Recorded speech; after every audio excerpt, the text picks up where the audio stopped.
Nələrsə duz tökdüydü, indi isə balıq qulaqlarını araladı. Bu xərçəngi bölməyə çalışır. Bu qədər yekə şeyi necə yeyəcəklər? Maraqlıdır. İçindən nəsə çıxdı. Ay bilmirəm, mən bunları heç vaxt yemərəm. O su püskürdənin adını bilən varsa yazsın. Nəsə qatıb qarışdırdı. Görək maraqlı nə alınacaq. Qırmızı töküb qarışdırdığı nədir görək. Deməli köhnə pendiri də doğradı. İçinə bibər, cəfəri vurdu.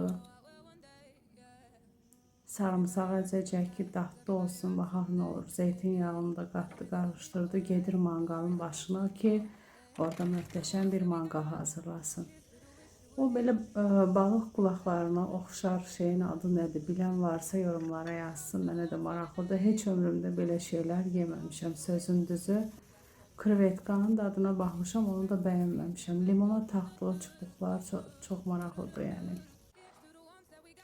Qatdığı ədviyyatları da tökür üstünə ki, qəşəng dad versin. Bu səfərki məhsullarını bəyəndim, yalan deyə bilmərəm, amma çox qəşəng hazırladı. Baxaq necə çıxacaq, bəhbəhlə, itinlə yeyəcəkmiş olsun buna.